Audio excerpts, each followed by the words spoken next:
Good evening, everyone. You are live on a Q&A with the Bitcoin Chick tonight. Welcome, welcome, welcome, everybody. We are going to get started here in just a minute. Hopefully, we've got some people that are interested in learning about cryptocurrencies tonight. So I'm really excited to be here. This is actually my first live stream. So bear with me, you guys, as I kind of navigate myself through all these different windows and whatnot here tonight. I thought we'd start out talking about some cryptocurrencies and, what Bitcoin is overall. And, what are the altcoins? What are cryptos? And really get some questions that you guys might have answered today. So depending on how many people we get in and how brave they are to answer some questions, hopefully I can get you guys at least on the path tonight.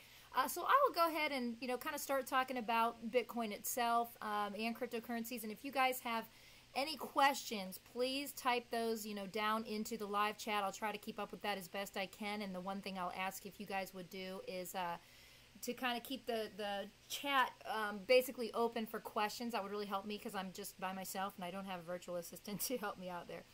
Okay, so let's talk about Bitcoin. What is it, and how do we get started in it? A lot of people are curious about it. You're starting to hear it on the news now, which is really funny to me because when Bitcoin first started, becoming a little bit more mainstream, and by the way, only less than 2% of the world is into cryptocurrencies right now, so have a lot of room for growth. When I first got into it, you heard a lot of negative things about Bitcoin. So I myself, and I'm sure a lot of you were a little bit nervous about Bitcoin at first and really what it is and should I get into it and is it a scam and is it this global currency, yada, yada, yada. We have all these questions that we want answered. And of course, it took me a little research and it took me, quite a bit of time to kind of figure out all the things that you guys want to know as well. So the first thing that I'm going to get started talking about here, basically, what is Bitcoin? What are cryptocurrencies and how does it work? And Bitcoin essentially was the first cryptocurrency. It came out about, almost 10 years ago now. I think actually this year it'll be 10 years. And it's a really unique monetary system. And I kind of wanted to talk a little bit about kind of how it got started as I transition into how it is different than U.S. currencies, because I think this is really important. When I first got into it, or actually first heard about it from a friend of mine, my first notion was, hey, why do you want me to invest in this virtual currency that doesn't even exist? So I have to spend my money to actually buy something that doesn't exist? I was a little confused about that.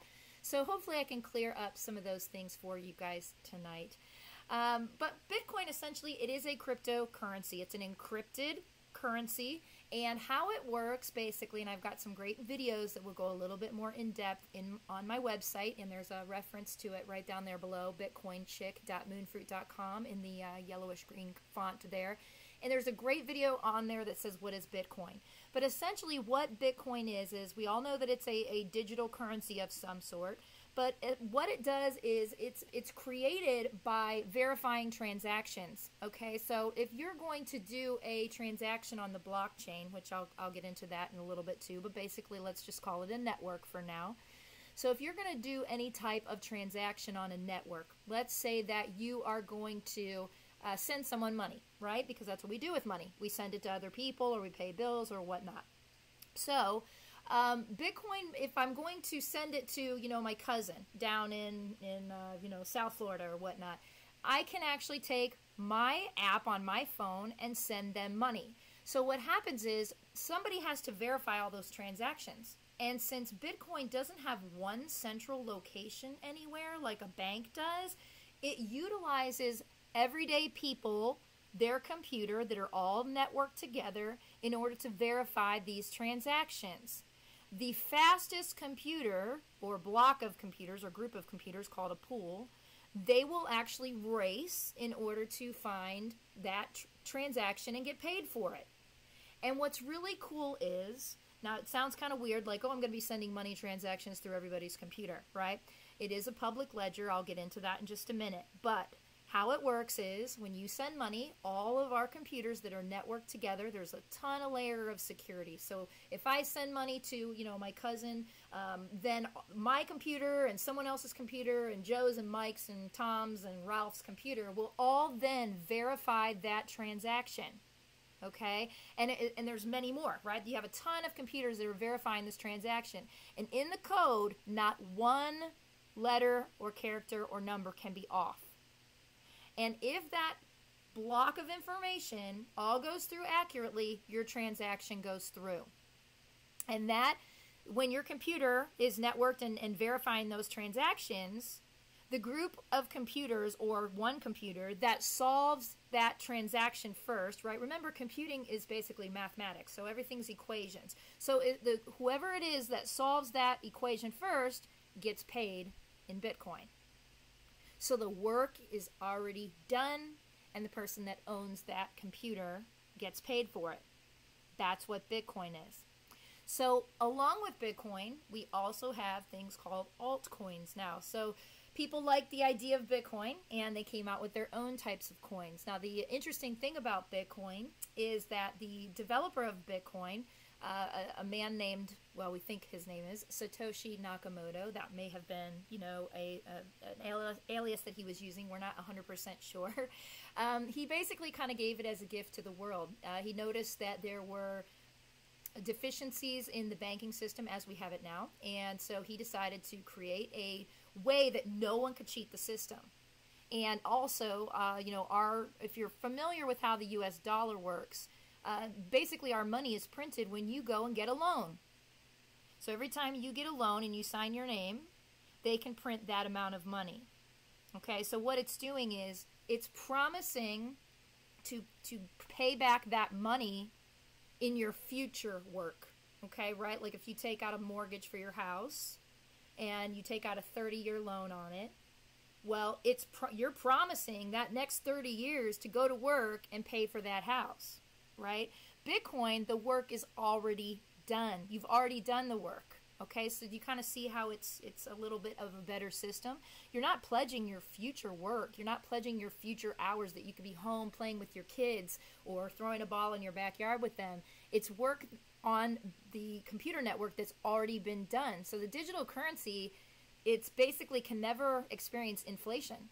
And the developer, Satoshi Nakamoto, he gave the entire code to the world, which means if anything happened to one blockchain, which again is the network, if anything happened to it, people could actually put up their own blockchain tomorrow and be back up and running. So it's really, really cool. It's like a kind of a little gift to humanity, okay?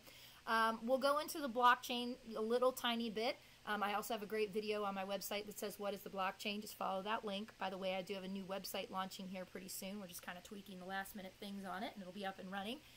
But the blockchain essentially, as we have all these transactions, right? Let's say there's, I don't know how many, 100,000 transactions in a day. Let's just use that for round numbers. There's 100,000 transactions in a day. Then a certain number of those, whatever that number is, gets grouped together in a block of information. And that block of information is what makes up the blockchain. So it's a block of information all linked together in a chain.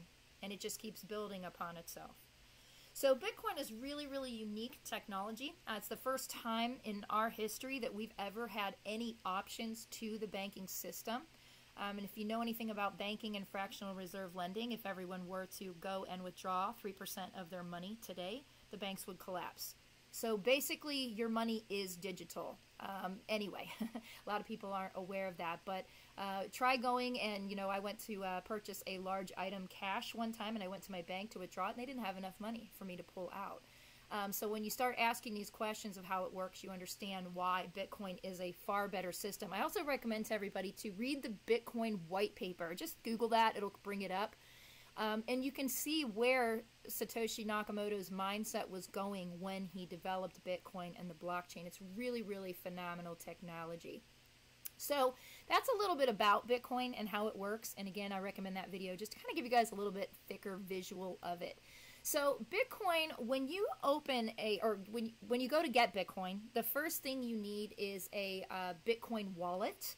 And that wallet is basically, it allows you to kind of act as your own bank. So once you understand how it works, that you can do transactions on the fly with some of the blockchains in seconds, I actually gave some of my Litecoin away to my family for Christmas. Even my nephews were asking for it, which I thought was really funny. But I showed them how to do their first transaction, and it was there probably within 30 seconds or less. That's how fast it is. Now, Bitcoin is a little bit slower. Remember, it's 10-year-old technology now, so we're going to see some new technology coming out that essentially is a little bit better than the Bitcoin blockchain. But Bitcoin's the original, so I think it's not going anywhere. Also, if you ask people about Ethereum, they're not as familiar with Ethereum as they are with Bitcoin, right? They're pretty much more in the know about Bitcoin, so it's got the marketing behind it. So I think Bitcoin's always going to be kind of the gold, if you will, of the cryptocurrency world. Okay, so everything is traded against Bitcoin. So basically, when you take your dollars and you exchange it for Bitcoin, then you can take your Bitcoin and you can exchange it for other cryptocurrencies. So as I was mentioning, the public ledger. Okay, so there are coins like Bitcoin that have a public ledger, which means no one can cheat the system. And then you also have coins that are coming out, which still can't cheat the system, but they are privacy coins. So this is why you're going to see a wide variety of coins that do different things. The currencies can be exchanged to do really cool things. I mean, this is going to be probably the biggest thing of our lifetime, and I'm not just talking about Bitcoin, I'm talking about blockchain technology in general. There's so many companies right now moving to blockchain technology that I literally can't keep up with it. When I first got into Bitcoin, it was like, okay, I heard this company's coming online with a blockchain of their own technology. Now it's literally every day. I can't even keep up with it. So basically, the public ledger system, if you go back into time, you will see that the first monetary systems were done by mollusk shells and stones. So one of the stones was called a yap stone, and essentially this yap stone, some of them were 12 feet tall. I'm not exaggerating. If you go on and Google that, you'll see that. So what people did was, if you wanted to pay, Mike the mechanic to, I don't know, fix your horse and buggy, you would pay him in these giant stones. Well, everybody knew who owned what stones because they had different identifying marks, they were huge, etc. So the public was in charge of the money system. And since the banks took over, we've been in perpetual debt.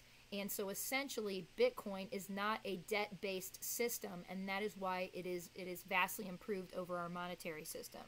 So, again, you're your own bank. So what does that mean? You can mint your own coins by something called mining. And I'll do a video on mining and talking you guys through that because it is a way that you can kind of get some residual and side income. And I'll touch on that. But you have to ask yourself. A lot of people were like, "Oh, it's a conspiracy, and the banks are trying to get us in." Well, the banks, they don't really want Bitcoin. At the very beginning, they certainly didn't want it. They don't want us being our own bank. You kind of have to ask yourself, do they want us minting our own coins? Do they want us holding the private keys to our own money? Do they want us to be able to exchange it without paying them a fee?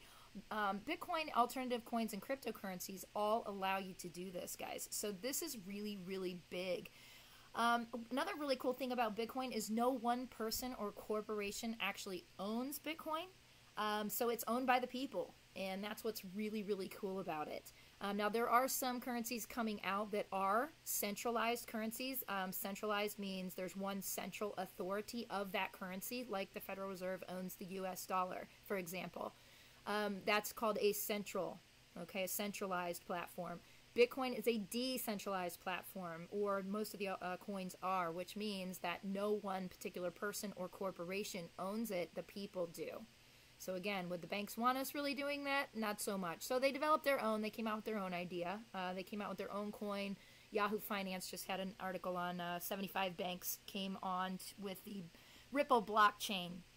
Okay, now the bad thing about that particular coin, the Ripple coin that they came out with, is just like dollars, they just basically said, okay, we have 38 billion coins. They didn't mine them, they didn't do any work behind them, they just said we have 38 billion coins, who wants to buy some? So you can see the problem there. They're doing the same thing with the coin that they're doing with the dollar. Kind of feels like they can't get any more creative than that to me, but that's just my opinion. Okay, so it's really still in its infancy stage. We're in what's called an early adopter phase, okay, which means, like I said, less than 2% of people are the world. So right now, they're having about, on certain wallets, they're having anywhere from 100,000 to 240,000 signups a day on different wallets and different exchanges. So this tells you the volume of people that are going to come into this market. People are learning about it and saying, hey, this is the next boom, right? This is kind of the new tech thing, if you will, and it's a great time to get in on it and make a little bit of money on it, and that's why we're here. So it is still in its infancy stage, but we're just now that they're mentioning it on the news, you know, they're starting to talk about it and whatnot.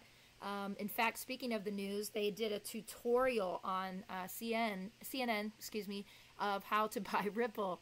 And then it immediately crashed really, really hard after that. So that's why I kind of stay away from that coin. It, you know, the banks always win with what they do. So this is kind of a way that, you know, you can do something different and really make a change. The system that we have, we constantly worry about it crashing. And this, you know, cryptocurrency system basically takes that out of the equation, which is really, really awesome. There's only going to be 21 million Bitcoins ever mined. Okay, mining is, again, what the terminology is called of all those computers kind of fighting with the most computer, what they call hash power, to find that transaction that they can solve and earn that Bitcoin. So only 21 million Bitcoins are ever going to be mined. So what's happening right now, you're seeing, is supply and demand. So when I got into cryptocurrency, I never in my life thought it would ever get to $10,000. It's gotten up to $19,000. It's back down today as I broadcast this at about between $10,000 and $11,000, which is just crazy to think about. But you have to remember something. This is a free market. The exchanges are basically free exchanges, so it's the people doing it. So you're going to see some sharp highs and sharp lows. So if you're just now getting into cryptocurrency, it's actually a very good time to buy because we're low right now. We're super low. The market is down right now.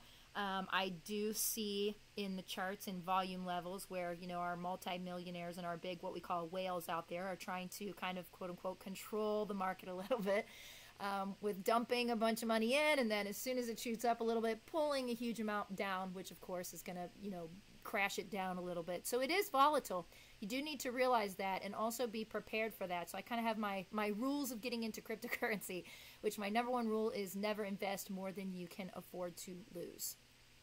Okay, and I want to say that very strongly because I'm not a financial advisor. I just got into Bitcoin and, you know, really enjoyed it, and I like teaching it and, you know, helped a lot of people make some really good money. So I really like getting the word out there. I've seen this crash now since I've been in it twice, and I say crash meaning it's not gone all the way back down to zero. In fact, it's nowhere near. Okay, I bought it when it was under $500. Okay, let's say that. So even if it, you know, quote unquote crash all the way down to 1,000, I would still be in the plus, right? So it's something that when you get into cryptocurrencies, you just have to ride it out. You have to know that it's going to have sharp highs and sharp lows. You know, you put your money in, and if you're that type of person that kind of panics, don't put a lot in to start. In fact, I recommend starting small as you're doing your transactions and whatnot, so that you guys can learn a little bit before you start actually doing larger transactions. Okay, so by the way, if any of you guys have some questions, please feel free to type them in the live chat because I'm just kind of stream of consciousness going through a little bit of thing about Bitcoin right now, but I'd love to be able to answer your questions. So hopefully I'm starting to answer some of those as you guys go along. But like I said, you know, you just have to kind of be prepared for that. And trust me, this technology is so huge. And remember that you being on here, you are one of those early adopters. You're looking into it now. So yeah, it's going to have some volatility at the beginning. But like I tell all of my friends who, you know, constantly send me all these warning things about Bitcoin, you know, I lost a lot of money in the market when the automotive industry went crashing down in 2008 and 9. A lot. Basically, most of my entire life savings and 401ks and IRAs and all that. So I fully understand what risk is. you have to remember that, you know, I was investing in companies like General Motors and Chrysler when I lost this money. Okay, so you have to realize that any investment is going to be a risk. That was a risk for me that I never saw coming, right? You would think that these companies that you hear every day would be pretty solid companies, but at the end of the day, you know, it didn't work out for them or for me or for many people for that matter. So remember that it is an investment. It will go up. It's just supply and demand. There's just, you know, too much supply and not enough demand right now. So it will continue to go. In fact, a lot of analysts are predicting 500,000. So I've heard some even say $1 million. Okay, so that to me is worth a little bit of risk of it, you know, kind of taking some sharp highs and sharp lows. So to be totally honest, you know, you got to really kind of put your money in and just wait on it a little bit. Wait, you know, 3, 4, 6 months, and then you're going to see it. And people say, oh, well, 6 months. But you know what? Think about this. How often do you check your IRAs and 401ks? Right? Okay, maybe once a month when you get the statement in the mail. You kind of see where you're at. Maybe more if you're kind of obsessed with it. But for the most part, people put their money in and they kind of don't think about it. Now, a lot of us, we've gotten into this market and we really enjoy it. So we are, you know, learning more about it, learning how to trade our coins and actually make some money. So there's different ways you can make money with this. And I'm going to do a video on that as well. That's on my to-do list. So, like I said, if anybody has any questions, I would love to get you guys started, or any that you guys that are viewers think might help people with getting into Bitcoin. I want to go, as I'm waiting to see if we get any questions in, the first thing that you're going to do if you want to get started in Bitcoin is you're going to have to get, like I said, the wallet. Now, this is kind of interesting, but not a lot of companies out in the world that are into cryptocurrencies want to take the US dollar. How interesting is that? So some of them will allow you to wire money, but a lot of them have, like, you know, a minimum amount you can wire. So if you just want to start small, let's say you just want to dabble in it. You know, what is this Bitcoin stuff? I just want to check it out. I just want to put a little bit of money in. You can start with pretty much as low as you want, okay? Now, I'll get into another video where Bitcoin, because it's an older technology and because the, you know, the people with all the money in the world, let's call them the 1%ers, are buying their own farms, mining farms, and they're kind of controlling the money as far as the transaction fees right now, okay? So just know that it's costing a little more than normal to transact in Bitcoin. That's why a lot of people are moving to Litecoin right now. Remember, guys, this is all experimental. We're all learning. And, you know, Satoshi Nakamoto, he put things in place in order to make sure these things didn't happen. And so we're all kind of questioning, you know, why they're happening right now. So he put things in place to make sure that people weren't saying, hey, I'll pay $100 to do this Bitcoin transaction. I want my transaction done now. Well, if you're a 1%er in the world, right, and you have all this money, $100 is probably nothing to you. But to Joe Schmoes, like, you know, like us, you know, we were paying, you know, 12, 15 cents before, and now it's costing us, you know, several dollars. I've seen up to like $10, $12 I think I've paid to transfer, you know, a large amount. I forget how much I was transferring, maybe like $1,000 or something. So just be cognizant of that. So when you're opening your wallet, first thing you're going to want to do is you're going to basically want to decide how you are going to want to fund your wallets, because this is going to give you a couple different options. So the one company that is going to basically accept fiat dollars is a company called Coinbase. Coinbase is kind of a starter, meaning you want to buy your coins on there and then get them off. Okay, you're going to put them in a different wallet, because Coinbase is basically just, it's based off of an exchange called GDAX. And GDAX is, they'll accept your dollar and whatnot, but you don't hold the private keys to your wallet. And that's what you want to do. That's what makes you your own private bank. So I'll get into the wallets here in just a little bit. But let's talk about how you would get started, okay? So the first thing you want to do is you want to decide, you know, how much you're going to invest. You can invest, you know, $25 if you want. If that's all you have, hey, put it in there. You know, I know some family members I got started were a little nervous. Put in about $100 to get started and are, you know, now well over $600, $800 in their account. So if you only have $25, not a problem, okay? That's the beauty of it. You're not buying a whole Bitcoin, obviously, because Bitcoin is over $10,000, right? But you're buying a fraction of a Bitcoin. Those fractions of a Bitcoin are called Satoshis, named after, of course, Satoshi Nakamoto. So those little fractions are basically like if you have 1.999 Bitcoins, the 0.999 portion is called a Satoshi, okay? So you'll just be buying some Satoshis of the Bitcoin, but it's still Bitcoin, right? It's still a part of a Bitcoin. So your 25 bucks could go quite a long way. What you would do first is you're going to decide how you're going to fund your wallet. Okay, so there's different ways that you can fund it. You can fund it with a credit card. That's the fastest way to do it. And by the way, you cannot use I want to say debit card, but what do you call them? Prepaid. You can't use prepaid cards or prepaid debit cards. And you cannot any longer, as of last week, use Capital One. So guess what's not going to be in my wallet here pretty soon. So you can use pretty much any other credit card. I've used several different ones. That's the fastest way to do it. Okay, so you're going to want to open a wallet. That's the first part. And Coinbase is the easiest wallet in which to do that.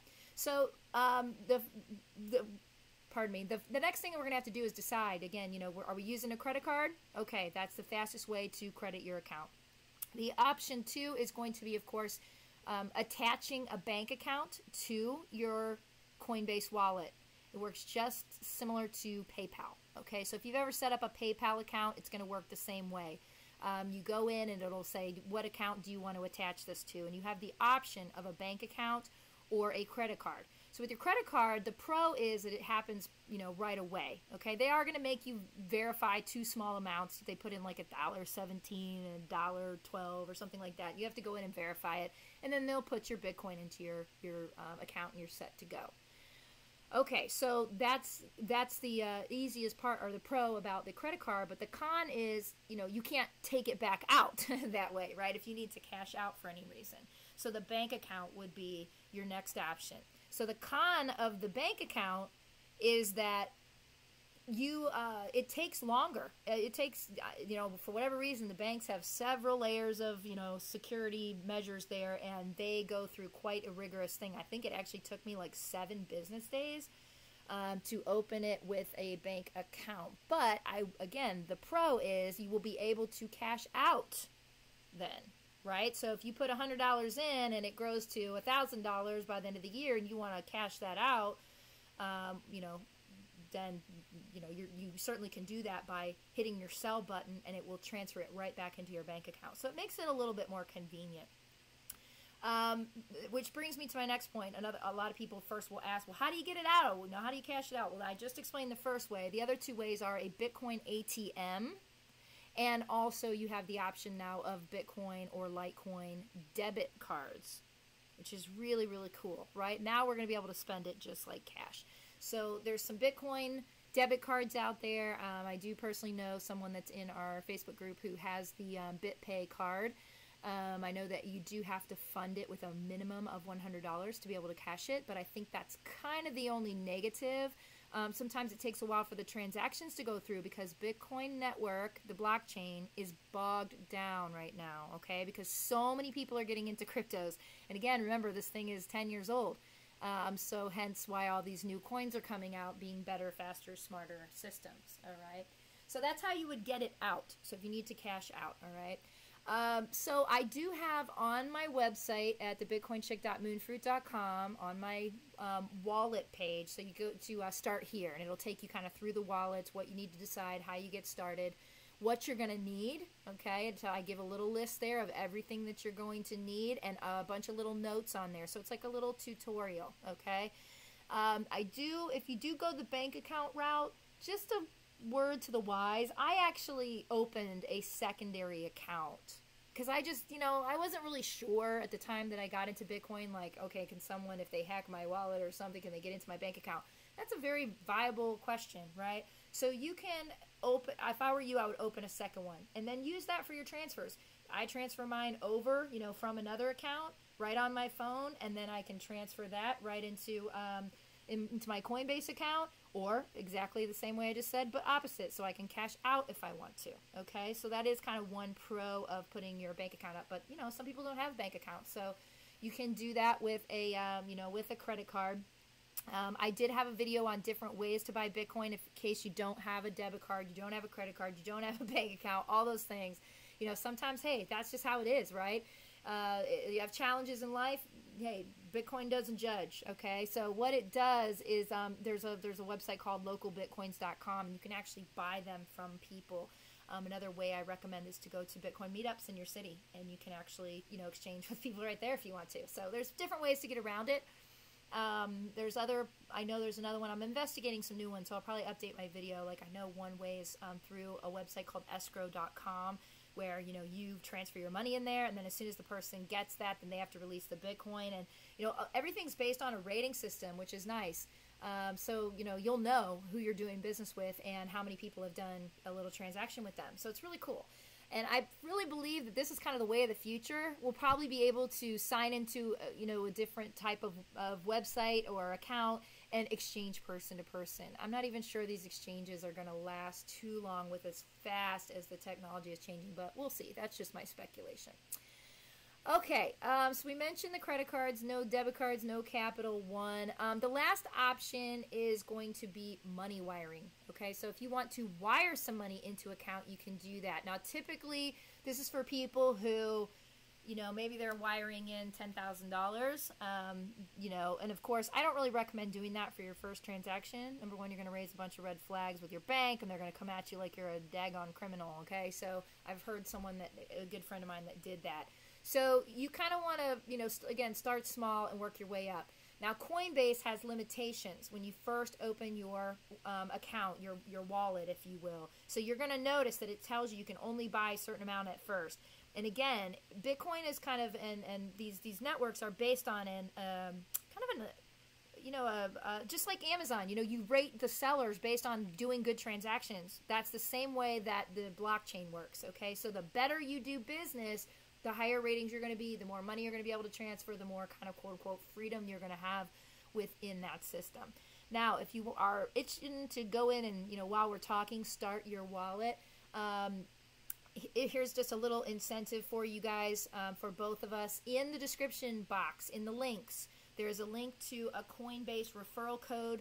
That's my referral code, and if you use my referral code, you're going to get $10 free in Bitcoin, okay? So again, that $10 in Bitcoin down the road could be worth $100, right? So that's just as a little, incentive, and just full disclosure, I get $10 too. You can also share your referral and give it to the people that that are getting into cryptos, and then they can get $10. So it's kind of like open a bank account, send your friends and you get $25, same kind of thing. So it's $10, and I would appreciate, of course, and you don't have to do that. This just helps me pay for my website and whatnot. This is not free, but I do all this information for free. So it would be, I'd be very much humbled and thank you in advance if you decide to use my links. I appreciate that. But again, you don't have to. Use a friend's. I don't really, I just want people to get into cryptocurrencies and kind of understand it and feel safe and have someone that you can come to and ask questions. Okay.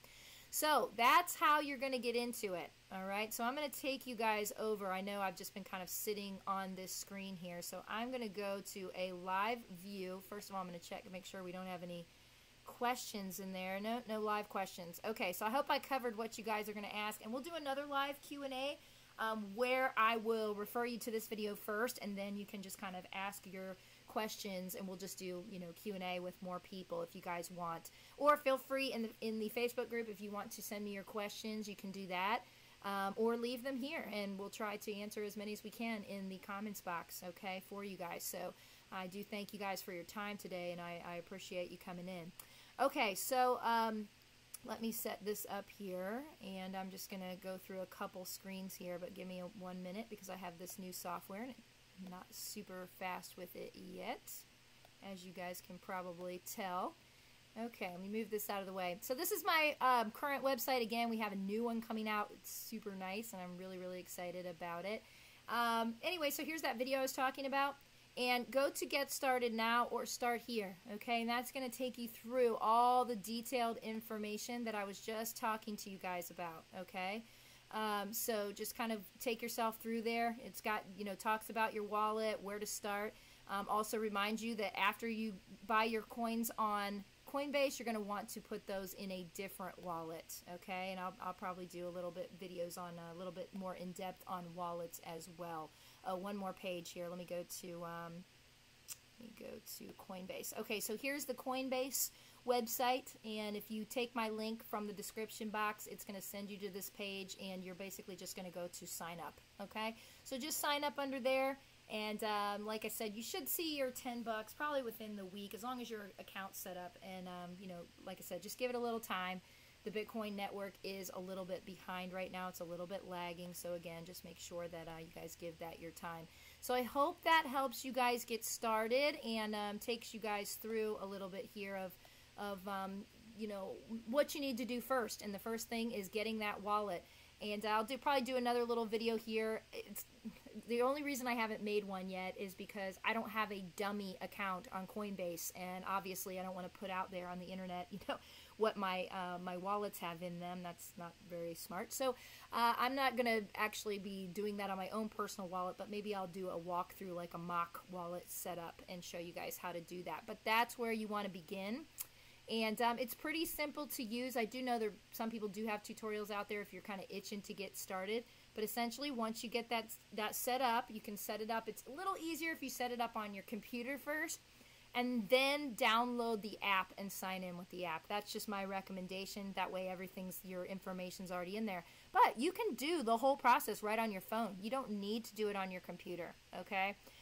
The other thing I want to tell you is they have something in there called, your two.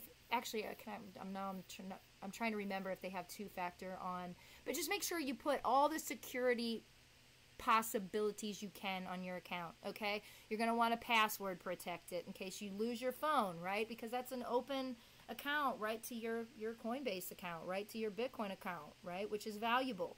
So treat it as if you are the bank, right? Like I said. Okay, you want to make sure that, you educate yourself a little bit about it. Don't rely on me to spoon feed you, okay? Go in, look at some tutorials, understand what the different two-factor authentications and protections are, okay? Maybe that'll be another video I do. So these things will help you out and make sure that you guys stay on the right path. I'm going to go back in one more time and check and see if we have any questions. Doesn't look like we have anything except some, we got trolls in the live chat. Just kidding. Thank you guys for being here. No, I know these guys, and I just thank you guys for coming in and being my audience tonight on my very first live stream with the Bitcoin Chick. And again, thank you all for joining. Much appreciated. I hope I could help you get started. Again, the first place you want to go is that Coinbase account. Determine how much you're going to open it with and determine the method. That's your first steps.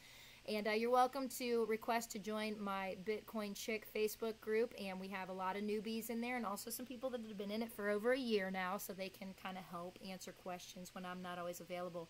Hey, thank you guys again for joining. We really appreciate it. And everybody have a wonderful night.